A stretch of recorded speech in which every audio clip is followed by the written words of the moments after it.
آج ذی قعدہ کی 2 تاریخ ہے اور آج کا دن اس عظیم ہستی کی طرف منسوب ہے جن کا احسان پوری دنیائے سنیت بالخصوص ہند و پاک اور بر صغیر کے مسلمانوں پر بہت بڑا احسان ہے۔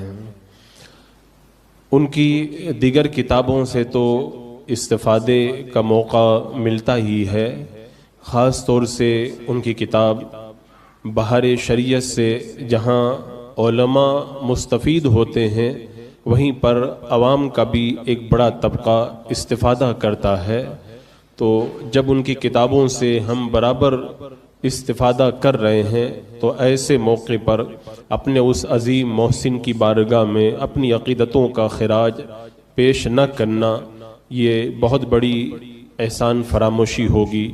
یعنی صدر الشریعہ بدر الطریقہ حضرت علامہ الحاج مفتی محمد امجد علی رحمۃ اللہ تعالی علیہ جن کی بہار شریعت ایک ایسی مایہ ناز تصنیف ہے کہ آج ان کی ذات کو لوگ ان کی اس مقدس کتاب بہار شریعت ہی کے نام سے پہچانتے ہیں۔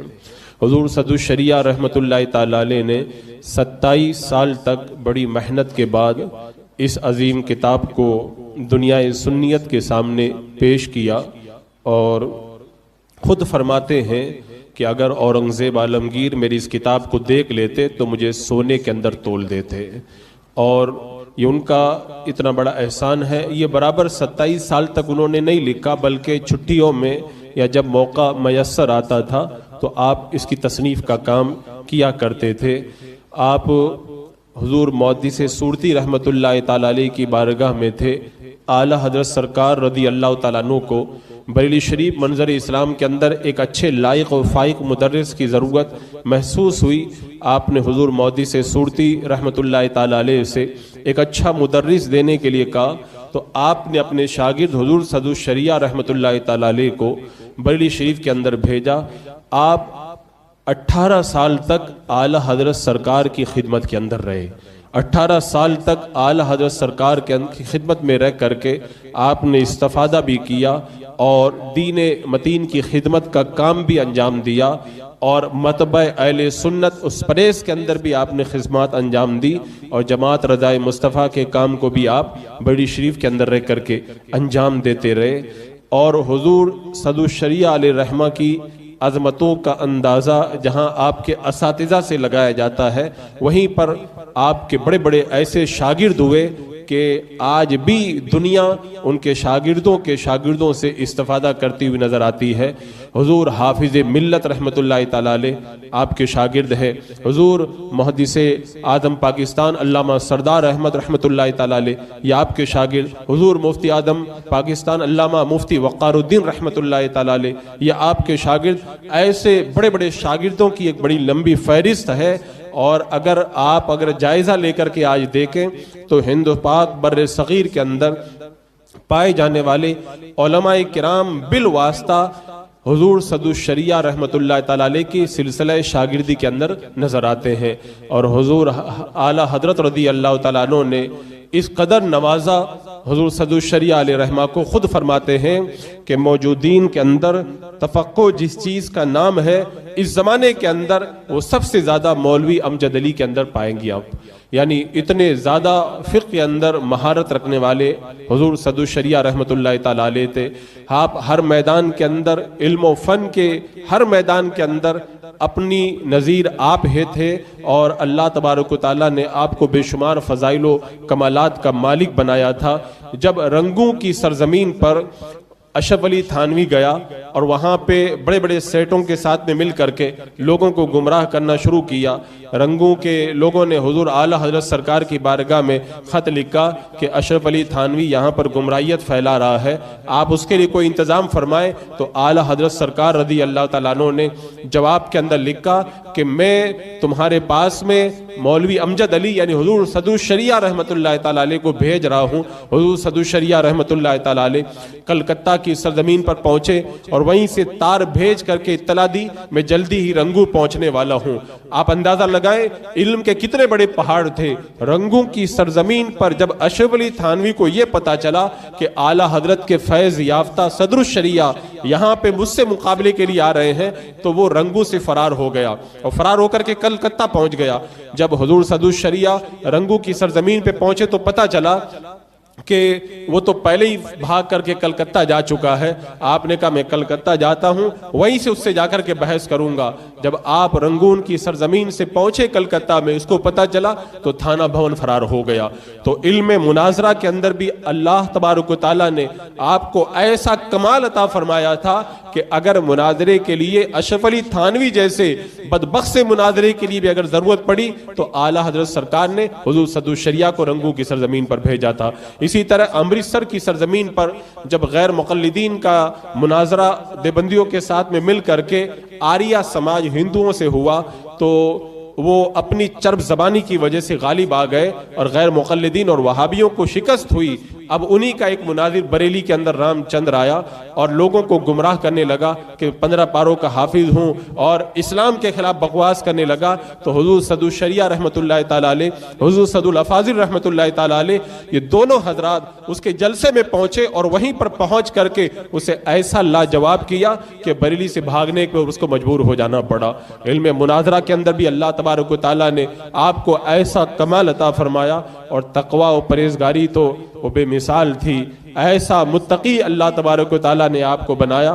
اجمیر معلیٰ کی سرزمین ہے، آپ اجمیر شریف کے اندر پڑھایا کرتے تھے۔ اس وقت حضور حافظ ملت، حضور محدث اعظم پاکستان اور دیگر بڑے بڑے اکابرین علماء آپ کے پاس میں پڑھا کرتے تھے۔ ایک بار بخار چڑھ گیا اور بخار اتنا سخت تھا کہ بے ہوشی طاری ہو گئی، ظہر سے لے کر کے عصر تک بے ہوش رہے۔ جب ہوش آیا تو آپ نے پوچھا کہ کیا وقت ہوا ہے؟ حضور حافظ ملت رحمۃ اللہ تعالیٰ علیہ نے بتایا کہ حضور اتنے بج چکے ہیں، یعنی ظہر کا وقت ختم ہو گیا۔ حضور صدر الشریعہ علیہ رحمہ کی آنکھوں کے اندر آنسو آ گئے۔ حضور حافظ ملت نے پوچھا کہ حضور کیا آپ کو درد ہے؟ کہاں پہ آپ کو درد ہے؟ حضور صدر الشریعہ نے فرمایا مجھے درد کہیں پر نہیں ہے، میرے رونے کی وجہ یہ ہے کہ میرے ظہر کی نماز قضا ہو گئی۔ حضور حافظ ملت نے عرض کیا حضور آپ بے ہوش تھے اور بے ہوشی کی حالت کے اندر اگر نماز چھوٹ جائے تو شریعت کے اندر اس کا مواخذہ نہیں ہوا کرتا ہے۔ تو حضور صدر الشریعہ نے کتنا پیارا جواب دیا، فرمایا مواخذہ تو نہیں ہوتا ہے لیکن ایک وقت مقررہ پر اللہ کی بارگاہ کے اندر رب کے دربار میں حاضری سے تو میں محروم رہ گیا۔ ہر نماز کا جو وقت ہوتا ہے وہ رب کے دربار میں حاضری کا وقت ہوتا ہے، اور اس وقت کے اندر ہر بندے کو اللہ کے دربار میں حاضر ہونا ضروری اور لازم ہوتا ہے۔ تو آپ نے فرمایا مجھ سے مواخذہ تو نہیں ہے لیکن جو رب کے دربار کی جو ایک حاضری تھی وہ تو مجھ سے چھوٹ گئی ہے۔ وہ جو کہا گیا نا کہ اللہ کے جو نیک بندے ہوتے ہیں وہ نہ تو جہنم کے ڈر سے عبادت کرتے ہیں اور نہ جنت کے شوق میں عبادت کرتے ہیں، وہ اللہ کی عبادت صرف اللہ کو راضی کرنے کے لیے کیا کرتے ہیں۔ حضور صدر الشریعہ رحمۃ اللہ تعالیٰ علیہ انہی محبوبین بارگاہ میں سے تھے، اور آپ کا عالم یہ تھا کہ جب آخری عمر کے اندر بینائی کمزور ہو گئی، اس زمانے کے اندر بھی مسجد کے اندر حاضر ہو کر کے جماعت کے ساتھ میں نماز پڑھا کرتے۔ ایک دن فجر کی نماز کے لیے تشریف لے جا رہے ہیں اور نظر نہ آنے کی وجہ سے سامنے کنواں تھا، کنویں کی منڈیر پر چڑھ گئے، قریب تھا کہ کنویں میں گر جاتے۔ ایک عورت پیچھے سے آواز لگاتی ہے کہ مولانا صاحب آپ دیکھیے آگے کنواں ہے، کنویں میں گر جائیں گے۔ آپ پیچھے ہٹے اور مسجد میں جا کر کے نماز ادا کی۔ اب بتاؤ ایسے عالم کے اندر جب جان کا بھی خطرہ ہے، آپ چاہتے تو گھر پہ نماز پڑھ سکتے تھے، لیکن اس کے باوجود بھی آپ نے آخر وقت تک جماعت کے ساتھ میں نماز پڑھنا ترک نہیں کیا۔ آپ جب اجمیر معلیٰ کے اندر پڑھایا کرتے تھے، آپ کی روحانیت کی بات آئی ہے تو میں یہ عرض کروں کہ جب آپ اجمیر میں پڑھایا کرتے تھے حضور حافظ ملت اور دیگر اکابرین پڑھا کرتے تھے، ایک آپ کے شاگرد تھے مولانا صدیق اللہ بنارسی، وہ حضور خواجہ غریب نواز رضی اللہ تعالیٰ عنہ کے چلے پہ گئے اور وہیں پر جا کر کے انہوں نے عبادت شروع کر دی۔ کئی دن ہو گیا پڑھنے کے لیے نہیں آئے۔ آپ نے پوچھا کہ دیکھو کہ کیوں نہیں آ رہے ہیں؟ حضور حافظ ملت پتہ لگانے کے لیے گئے، انہوں نے آ کر کے بتایا کہ حضور وہ سرکار خواجہ غریب نواز کے چلے پر عبادت کے اندر مصروف ہے اور ان کی حالت بڑی خراب ہے، بہت زیادہ بیمار ہے۔ جب سرکار صدر الشریعہ کو پتہ چلا تو آپ نے محدث اعظم پاکستان اور اپنے حضور حافظ ملت ان دونوں شاگردوں کو آپ نے اپنے ساتھ میں لیا اور مولانا صدیق اللہ بنارسی سے ملنے کے لیے سرکار خواجہ غریب نواز کے چلے پر آپ پہاڑ پر تشریف لے گئے۔ جب پہنچے تو دیکھا کہ مولانا صدیق اللہ بنارسی کی حالت بڑی خراب ہے، بچوں کی طرح زمین پر ہاتھ رکھ کر کے چل رہے ہیں، اٹھنے کی ہمت بھی نہیں ہے۔ آپ نے پوچھا کہ کیا کر رہے تھے تم؟ انہوں نے بتایا کہ یہاں پر میں لا الہ الا اللہ سہ ضربی اللہ کا ذکر بالجہر کر رہا تھا۔ آپ نے فرمایا کیسے ذکر کر رہے تھے؟ انہوں نے بتایا کہ ایسے ایسے میں ضرب لگا رہا تھا، ایسے ایسے ذکر کر رہا تھا۔ آپ نے فرمایا تم سے ذکر کرنے کے اندر غلطی ہوئی ہے، تم سے یہ غلطی ہوئی ہے، اب تمہارا علاج یہی ہے، تم اس طرح ذکر کرو، اس طرح سر اٹھاؤ، اس طرح دل پر ضرب لگاؤ، 3 دن تک کرو، تمہاری حالت دوبارہ صحیح ہو جائے گی۔ حضور صدر الشریعہ رحمۃ اللہ تعالی علیہ نے یہ طریقہ بتایا، لوٹ کر کے چلے آئے۔ مولانا صدیق اللہ بنارسی نے حضور صدر الشریعہ علیہ رحمہ کے بتانے کے مطابق جب 3 دن تک اسی طرح اللہ کا ذکر کیا تو ان کی ساری بیماری دور ہو گئی اور تندرست ہو کر کے تشریف لے آئے۔ تو روحانیت کے اندر بھی اللہ تبارک و تعالیٰ نے حضور صدر الشریعہ کو ایسا مقام عطا فرمایا تھا کہ ذکر کے صحیح اور غلط طریقوں پر اللہ نے آپ کو بڑی باریک نظر عطا فرمائی تھی۔ حضور صدر الشریعہ علیہ رحمہ کا چونکہ ہم گنہگار اہل سنت پر بہت بڑا احسان ہے، آپ نے اپنی زندگی کے قیمتی لمحات کو صرف کر کے ہمیں ایسے قیمتی طائف عطا فرمائے ہیں کہ آج علماء تو علماء، عوام کی ایک بڑی تعداد بھی ان کے ان شہپاروں سے مستفید ہو رہی ہے اور اپنی زندگی کی راہوں کو درست کر رہی ہے۔ تو اپنے اس عظیم محسن کو یاد کرنا ہماری بہت بڑی ذمہ داری بنتی ہے۔ سرکار صدر الشریعہ علیہ رحمہ بہت بڑے عاشق رسول، جب حج کے لیے آپ تشریف لے گئے تو مکۃ المکرمہ سے فراغت کے بعد جب مدینہ منورہ بارگاہ عالی کے اندر حاضری کے لیے پہنچے تو وہاں پر اس زمانے کے اندر دستور یہ تھا، عشاء کے بعد میں مسجد نبوی کو خالی کرا لیا جاتا، خدام کے علاوہ اندر کوئی بھی نہیں رہتا تھا، لیکن شریف مکہ نے آپ کو سند لکھ کر کے دی تھی کہ آپ رات کے وقت بھی روضہ رسول کے اندر رہ سکتے ہیں۔ اس سند کی وجہ سے جب ساری مسجد نبوی خالی کرا لی جاتی، آپ مسجد نبوی کے اندر رات کے اندر رہتے تھے، خدام نے آپ کو اجازت دی تھی کہ آپ روضہ رسول میں بھی جا سکتے ہیں، لیکن آپ نے فرمایا میں گنہگار اس لائق نہیں ہوں کہ میں اللہ کے رسول کے روزے کے اندر داخل ہو سکوں، میں یہ جرات نہیں کر سکتا۔ آپ رات بھر وہاں پہ عبادت میں مصروف رہتے۔ کسی پوچھنے والے نے بعد میں پوچھا تھا آپ اکیلے رات میں مسجد نبوی میں عبادت کیا کرتے تھے، رات میں آپ نے کیا کیا دیکھا وہ بتا دیں۔ حضور صدر الشریعہ نے فرمایا راز کی بات کو راز ہی رہنے دیا جائے، چھوڑو، وہ سب پوچھنے کی ضرورت نہیں ہے۔ اب وہ دینے والے مصطفیٰ جان رحمت صلی اللہ تعالی علیہ وسلم جانے کہ اپنے اس غلام کو کیا دیا، اور وہ لینے والے اس مقدس غلام کو پتا ہے کہ بارگاہ مصطفیٰ جان رحمت سے انہیں کیا ملا۔ البتہ اتنا ہے کہ جب میرے آقا صلی اللہ علیہ وسلم کا ذکر ہوتا، نعت پاک پڑھی جاتی تو صدر الشریعہ علیہ رحمہ کی آنکھیں بارش کی طرح برسنے لگتی تھی اور نعت پاک سنتے وقت میں آپ پر ایک عجیب کیفیت طاری ہو جایا کرتی تھی۔ روزانہ جو ہے وہ پابندی کے ساتھ میں ظہر کے بعد درود رضویہ روزہ رسول کی طرف رخ کر کے پڑھتے، اور جمعہ کے دن جمعہ کی نماز کے بعد میں 100 مرتبہ درود رضویہ آپ کا معمول تھا۔ سفر کے اندر بھی کبھی آپ نے اپنے معمول کے خلاف نہ کیا۔ ٹرین کے اندر ہوتے تو ٹرین میں بھی آپ نماز سے ظہر میں یا جمعہ میں فارغ ہونے کے بعد میں میرے آقا علیہ السلام کے روزے کی طرف رخ کر کے جب درود پاک پڑھتے تو غیر بھی دیکھ کر کے حیران رہ جاتے، یہ کیسا دیوانہ ہے۔ لیکن انہیں کیا پتا تھا کہ دیوانہ بہت سوچ کر کے دیوانہ بنا ہے۔ یہ دیوانگی کی ایسی کیفیت تھی آپ کے اوپر کہ آپ نے زندگی کے آخری ایام تک اس رسم کو نبھایا۔ اور حضور صدر الشریعہ رحمت اللہ تعالی علیہ کا فیضان کتنا تھا اس کا اندازہ اس بات سے بھی لگایا جا سکتا ہے، پورے ہندوستان کے اندر